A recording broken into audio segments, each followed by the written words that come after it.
দেখুন, আমিও মহারাজের ওই বাড়িটা দেখেছি। আর উনি আমাদের যে মুখ্যমন্ত্রীর যে আহ, জন জনতার দরবারেও গিয়েছেন নাকি এই বিষয় নিয়ে।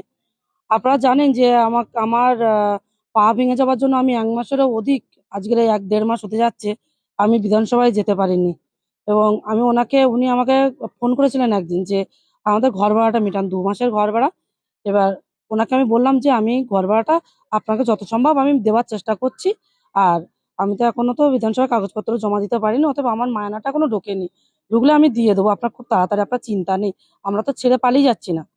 কিন্তু উনি যে কথাটা বলছেন যে ওনাকে নাকি 1.5 কোটি টাকার বিষয়, একটা ঘরটার বিষয় তুলছে, যে উনি আমাকে প্রপোজালটা দিয়েছিলেন যে 1.5 কোটি টাকায় আমার বাড়িটা কিনে নাও। আমি খাই লোকের বাড়ি পরিচালিকার কাজ করে। সেইখান থেকে আমাদের এখন বর্তমান মুখ্যমন্ত্রী আমাকে আজকের পার্টিতে নিয়ে এসে আজকে একটা আন্দোলন থেকে তুলে এনে আমাকে একটা জায়গা করে দিয়েছেন। আমি 1.5 কোটি করে টাকা কোথা থেকে জোগাড় করবো যে ওই বাড়ি আমি নেবো? আমি কুঁজো আমি আমি কুঁজোয় আমি চিত হয়ে শোয়ার শখ আমার নেই। আর একজন মহারাজ হয়ে এরকম ধরনের কথা বলছেন।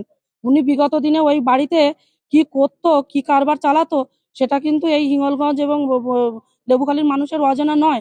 অতএব এই বাড়িতে আমরা আছি এবং সুস্থভাবে ভদ্রতার সাথে আছি। আর আমরা পালিয়ে যাবার লোক নয়, আমার বাড়ি এখানে। অতএব ওনার যে টাকাটা, ওটা 50,000 টাকা দিয়ে দেওয়াও হয়ে গেছে।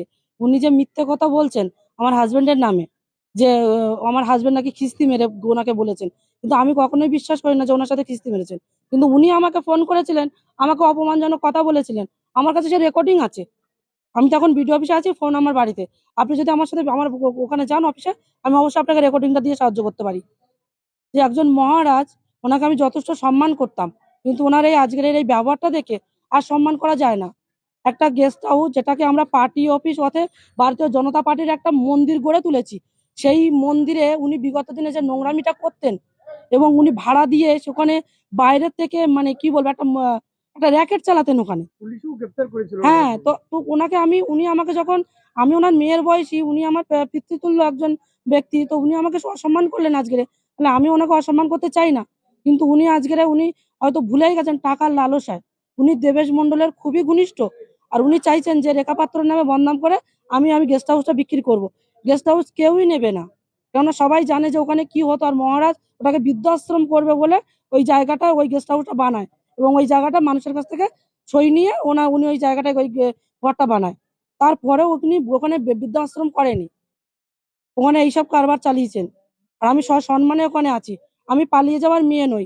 10 পয়সাও যদি উনি পান, 10 পয়সা ওনাকে আমি দিয়ে যাব। আজকে উনি মুখ্যমন্ত্রীর কাছে গেছে, অর্থাৎ ভারতীয় জনতা পার্টিকে অসম্মান করেছেন, আমাকে অসম্মান করেননি উনি। কারণ আমি গরিব মানুষ, উনি ভালো করেই জানেন। ওনাকে আমি বারবার বলেছি যে আপনি জানেন মহারাজ যে আমার তো সে সমর্থ নেই। অতএব আমি আপনাকে, আপনার টাকাও আমি মেরে খাবো না। আপনি এইটুকু ভরসা আমার উপর রাখতে পারেন। মানুষ টাকার লালসায় কতটা নিচে নামতে পারে, সেই দিক থেকে আমি আমি গর্বিত যে আমি এই টাকার লালসাটা আমার মনে নেই। একজন মহারাজ, একজন সাধু সন্ত হয়ে এত লালসা ভালো না। আমি বলতাম না, কথাটা বাধ্য হয়ে বললাম। যদি আমার ভুল হয়, সবাই আমাকে ক্ষমা করবেন। দখল করে রেখেছেন বলছে। কোনো দখলদারি নয়। 1 বছরের এগ্রিমেন্ট করা আছে। 1 বছর পরে ওনার গেস্ট হাউস আমরা ছেড়ে দেবো। তারপর ওনার গেস্ট হাউস কাকে বিক্রি করছেন, কাকে ভাড়া দিচ্ছেন দেবেন। আর ওই জায়গায় বৃদ্ধাশ্রম করবে বলেছেন, আমি দাঁড়িয়ে থেকে ওখানে বৃদ্ধাশ্রম করে দিয়ে যাবো। ওখানে